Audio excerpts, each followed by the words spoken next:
Hello YouTube. Today is a quick tech tip video for this Volvo 3.2 liter.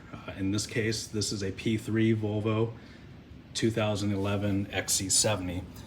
So what I'm working on here today is just basically a simple oil change, but this is something that we really need to be keeping an eye on as we work on these cars as they've gotten older. So you can see here, this is the filter housing. And what happens now that these vehicles are starting to get kind of old is the drain for the filter housing, right there, probably my hand's in the way, but the pick is pushing or pointing towards it right here.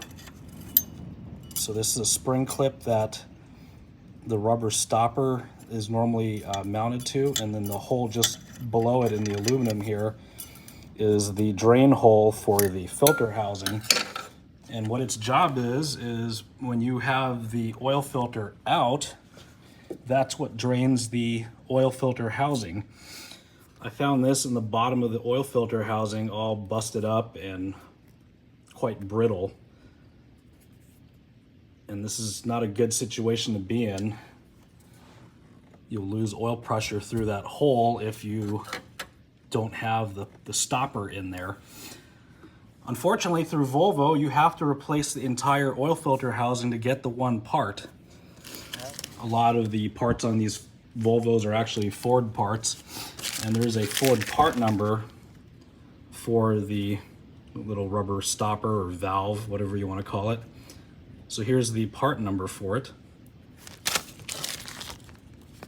There's what it looks like. It's just a rubber cup with a little dingle arm there that goes through the stainless steel clip here in that hole.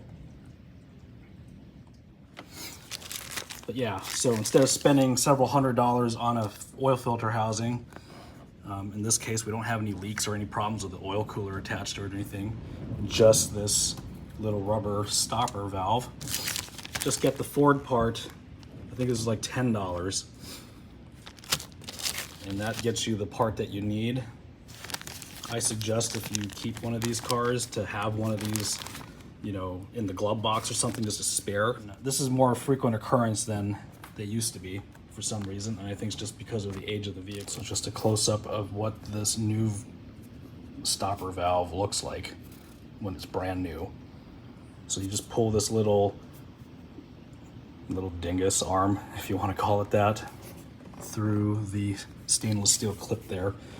It's not a whole lot of space here, so I don't think I'll be able to get it on video, but I'll show you the end result. So as you might be able to see here, I've got it more or less lined up.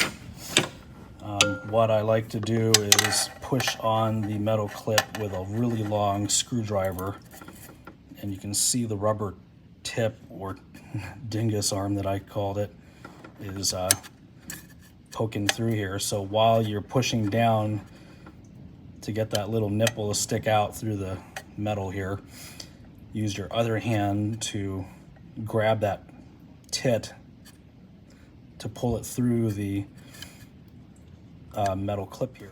All right, so I've got it pulled through. Unfortunately, I just couldn't do it with a camera, sorry. But like I said, you just push down on this with the long screwdriver, and then you use a really long needle nose plier to pull up on the little tit here and pull it through the stainless spring here.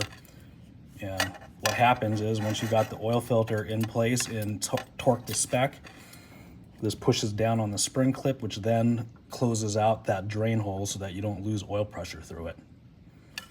So hopefully this was a quick and useful tech tip video for you. If you like this kind of video, please click the like button.